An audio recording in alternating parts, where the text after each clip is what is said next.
Public international law LL first year semester second question paper solution Marathi व इंग्रजी अनुवाद पुढील प्रमाणे आहे. इंटरनॅशनल लॉ या विषयाचे प्रश्न प्रत्येकी 5 गुण. प्र पूर्णांक 1 दशांश युद्धबंदी माल कॉन्ट्राबँड. व्याख्या. कॉन्ट्राबँड म्हणजे असा माल जो युद्धाच्या काळात शत्रू देशाला पाठवण्यास बंदी असते. असा माल युद्धखोर देशांकडून जप्त केला जाऊ शकतो. प्रकार. पूर्ण युद्धबंदी माल ॲब्सोल्यूट कॉन्ट्राबँड. थेट युद्धासाठी वापरल्या जाणाऱ्या वस्तू उदा. शस्त्रे, दारुगोळा. सशर्त युद्धबंदी माल कंडिशनल कॉन्ट्राबँड नागरी आणि लष्करी अशा दोन्ही कामांसाठी वापरल्या जाणाऱ्या वस्तू उदा. अन्न, इंधन, मुक्त वस्तू, फ्री गुड्स, ज्या वस्तू युद्धबंदी मालात मोडत नाहीत उदा. औषधे. प्रमुख वैशिष्ट्ये. केवळ युद्धाच्या काळात लागू होते. आंतरराष्ट्रीय करार आणि राज्य पद्धतीनुसार ठरवले जाते. शत्रूची युद्ध क्षमता कमकुवत करण्यास मदत करते. प्र पूर्णांक 2 दशांश युनेस्को. युनेस्को ही संयुक्त राष्ट्रांची UN एक विशेष संस्था आहे, जिची स्थापना 1945 मध्ये झाली. उद्दिष्टे. आंतरराष्ट्रीय शांतता आणि सुरक्षा वाढवणे, शिक्षण, विज्ञान आणि संस्कृतीमधील सहकार्याला प्रोत्साहन देणे. कार्ये. जागतिक वारसा स्थळांचे संरक्षण करणे, जगभरात साक्षरता आणि शिक्षणाचा प्रसार करणे, अभिव्यक्ती स्वातंत्र्य आणि सांस्कृतिक विविधतेचे समर्थन करणे. मुख्यालय पॅरिस, फ्रान्स. प्र पूर्णांक 3 दशांश आश्रय आणि त्याचे प्रकार. ॲसायलम. आश्रय म्हणजे छळवणुकीपासून वाचण्यासाठी एखाद्या राज्याने स्टेट परदेशी नागरिकाला दिलेले संरक्षण. आश्रयाचे प्रकार. प्रादेशिक आश्रय टेरिटोरियल असायलम, राज्याच्या स्वतःच्या भूभागात दिलेला आश्रय सर्वात सामान्य प्रकार. राजनैतिक आश्रय डिप्लोमॅटिक असायलम, दूतावास किंवा वाणिज्य दूतावासांमध्ये दिलेला आश्रय हा सर्वत्र मान्य नाही. राजकीय आश्रय पॉलिटिकल असायलम, राजकीय कारणांमुळे छळ झालेल्या व्यक्तींना दिला जाणारा आश्रय. महत्त्व. मानवी हक्कांचे संरक्षण करते आणि अन्यायकारक शिक्षेपासून वाचवते. प्र पूर्णांक 4 दशांश राष्ट्रीयत्व मिळवण्याचे मार्ग. Modes of acquisition of nationality. राष्ट्रीयत्व म्हणजे व्यक्ती आणि राज्य यांच्यातील कायदेशीर संबंध. मार्ग. जन्माने ज्यूस सोली संबंधित भूभागात जन्म झाल्यामुळे. वंश परंपरेने ज्यूस सांगुनीस पालकांच्या राष्ट्रीयत्वावरून. नैसर्गिक करणाद्वारे नॅचरलायझेशन, कायदेशीर अटी पूर्ण केल्यानंतर दिले जाणारे राष्ट्रीयत्व. नोंदणीद्वारे रजिस्ट्रेशन, सोप्या प्रक्रियेद्वारे उदा. विवाहाद्वारे. प्रदेशाच्या विलिनीकरणाद्वारे, जेव्हा एखादा नवीन प्रदेश राज्याचा भाग बनतो. प्र पूर्णांक 5 दशांश विमान अपहरण एअरक्राफ्ट हायजॅकिंग. विमान अपहरण म्हणजे शक्तीचा वापर करून किंवा धमकी देऊन विमानावर बेकायदेशीर ताबा मिळवणे.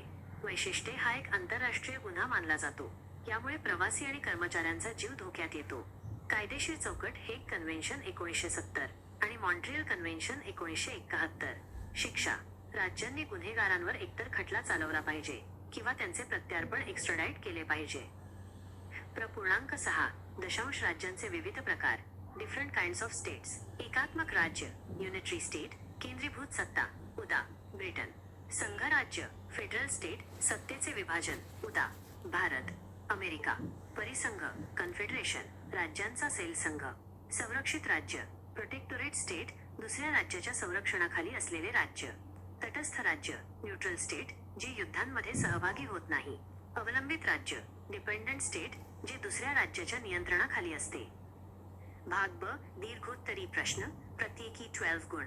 प्र पूर्णांक 1 दशांश आंतरराष्ट्रीय कायद्याची व्याख्या आणि आधारभूत सिद्धांत. व्याख्या. आंतरराष्ट्रीय कायदा हा नियम आणि तत्त्वांचा असा संच आहे जो राज्ये आणि इतर आंतरराष्ट्रीय संस्थांमधील संबंधांचे नियमन करतो. ओपेनहाइम यांच्या मते आंतरराष्ट्रीय कायदा म्हणजे अशा नियमांचा संच आहे जे राज्यांच्या परस्परांशी असलेल्या व्यवहारांमध्ये कायदेशीररित्या बंधनकारक असतात. आधारभूत सिद्धांत. 1. नैसर्गिक कायदा सिद्धांत, नैतिकता आणि न्यायावर आधारित. 2. प्रत्यक्षवादी सिद्धांत, पॉझिटिव्हिस्ट थ्योरी, राज्यांच्या संमतीवर आधारित. 3. संमती सिद्धांत, कन्सेंट थ्योरी, राज्ये या कायद्याला संमती देतात म्हणून तो बंधनकारक असतो. 4. पाक्टा सुंट सर्वांडा, पाक्टा सुंट सर्वांडा, करारांचे पालन केलेच पाहिजे हे मूलभूत तत्त्व. 5. मूलभूत हक्कांचा सिद्धांत, व्यक्तींप्रमाणेच राज्यांनाही अंगभूत हक्क असतात.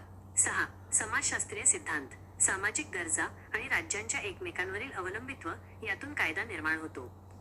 प्र पूर्णांक 2 दशांश संयुक्त राष्ट्रांची प्रमुख अंगे. Principal organs of the UN. संयुक्त राष्ट्रांची UN स्थापना 1945 मध्ये झाली. त्याची 6 मुख्य अंगे आहेत. 1. आमसभा जनरल असेंब्ली, मुख्य चर्चा करणारी संस्था, सर्व सदस्य राज्यांचे प्रतिनिधित्व असते. 2. सुरक्षा परिषद सिक्युरिटी काउन्सिल शांतता आणि सुरक्षेसाठी जबाबदार 15 सदस्य. 5. कायमस्वरूपी सदस्यांना व्हेटो अधिकार असतो. 3. आर्थिक आणि सामाजिक परिषद ECOSOC आर्थिक, सामाजिक आणि सांस्कृतिक कामांमध्ये समन्वय साधते. 4. आंतरराष्ट्रीय न्यायालय ICJ हेग नेदरलँड येथे असलेले न्यायालयीन अंग राज्यांमधील वाद सोडवते. 5. सचिवालय सेक्रेटेरिएट प्रशासकीय अंग याचे प्रमुख सरचिटणीस सेक्रेटरी जनरल असतात. 6. विश्वस्त परिषद ट्रस्टीशिप काउन्सिल विश्वस्त प्रदेशांच्या देखरेखीसाठी आता निष्क्रिय. 3. आंतरराष्ट्रीय कायद्याचे स्रोत सोर्सेस ऑफ इंटरनॅशनल लॉ आंतरराष्ट्रीय न्यायालयाच्या कायद्याच्या कलम 38 नुसार मुख्य स्रोत. 1. आंतरराष्ट्रीय करार ट्रीटीज राज्यांमधील लेखी करार जे बंधनकारक असतात. 2. आंतरराष्ट्रीय रूढी कस्टम्स दीर्घकाळ पाळल्या जाणाऱ्या प्रथा ज्यांना कायद्याचे स्वरूप प्राप्त झाले आहे. 3. कायद्याची सामान्य तत्वे सुसंस्कृत राष्ट्रांनी स्वीकारलेली मूलभूत तत्वे उदा. सद्भावना. 4. न्यायालयीन निर्णय आंतरराष्ट्रीय न्यायालयांचे निर्णय पोषक स्रोत म्हणून. 5. कायदेतज्ञांचे लेखन नामांकित विद्वानांची मते. निष्कर्ष आंतरराष्ट्रीय कायदा हा करार, रूढी आणि कायदेशीर तत्वांच्या माध्यमातून विकसित होणारी एक गतिमान व्यवस्था आहे. International Law for LL Part A Short Answer Questions 5 marks each. Q1 Contraband Definition Contraband refers to goods prohibited from being transported to an enemy country during wartime. These goods are liable to seizure by belligerent states. Types of contraband. Absolute contraband goods directly used for war, e.g., arms, ammunition. Conditional contraband goods used for both civilian and military purposes, e.g., food, fuel. Free goods goods not considered contraband, e.g., medical supplies. Key features applicable only during war. Determined by international conventions and state practice. Aimed at weakening the enemy's military capacity. Q2 UNESCO Definition The United Nations Educational, Scientific and Cultural Organization is a specialized agency of the UN established in 1945. Objectives to promote international peace and security through collaborative efforts in education, science and culture. Functions protection of World Heritage Sites, promotion of global literacy, supporting freedom of expression and cultural diversity. Headquarters Paris, France. Q3 Asylum and its kinds. Definition Asylum is the protection granted by a state to a foreign national fleeing persecution or danger. Kinds of asylum. 1. Territorial asylum granted within the physical territory of a state, most common. 2. Diplomatic asylum granted in embassies, legations or consulates, not universally accepted by all states. 3. Political asylum, specifically for individuals persecuted for their political beliefs. Importance: safeguards human rights and prevents unjust punishment. Q4 Modes of acquisition of nationality. Definition: nationality represents the legal bond between an individual and a specific state. Modes: by birth, jus soli, based on the territory where one is born. By descent, jus sanguinis, based on the nationality of the parents. By naturalization, granted by a state after specific legal criteria are met. By registration, a simplified legal process, e.g., through marriage. By incorporation of territory, occurs when a new territory becomes part of an existing state. Q5 Aircraft hijacking. Definition: the unlawful seizure or exercise of control of an aircraft by force, threat, or any form of intimidation. Features: classified as an international crime, poses a grave threat to life and safety. Legal framework: Hague Convention, 1970.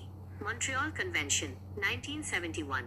Punishment: states follow the principle of aut dedere aut judicare, extradite or prosecute. Q6 Different kinds of states.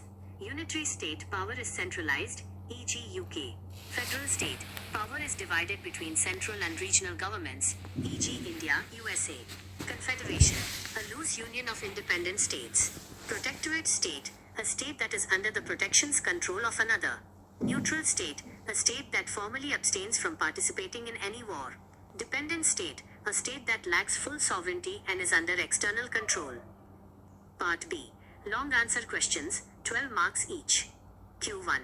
Define international law and explain theories of basis. Definition: international law is the body of rules and principles governing the conduct of states and other international entities. Oppenheim's definition: international law is the body of rules which are legally binding on states in their intercourse with each other. Theories of basis. 1. Natural law theory. Law is derived from nature, reason, and morality. 2. Positivist theory. Law is based on the actual posited consent of states through treaties and customs. 3. Consent theory. The binding force of international law stems from the express or implied consent of sovereign states. 4. Pacta sunt servanda. The fundamental principle that agreements must be kept in good faith. 5. Theory of fundamental rights. States, like individuals, possess inherent natural rights. 6. Sociological theory.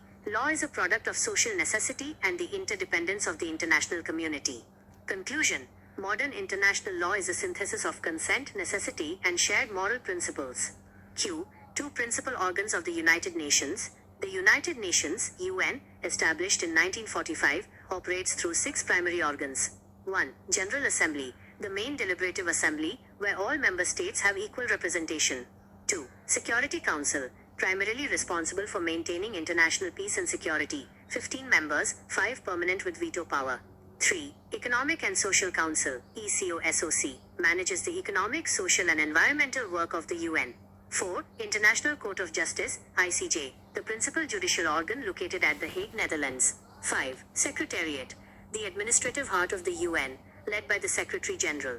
6. Trusteeship Council, established to oversee trust territories, currently inactive since 1994. Q3 Sources of international law. Sources are the origins of the rules that govern international relations, primarily listed in Article 38 of the ICJ Statute. 1. International treaties, written agreements between states that create legal obligations. 2. International customs, evidence of a general practice accepted as law, opinio juris. 3. General principles of law, legal concepts recognized by civilized legal systems, e.g., res judicata.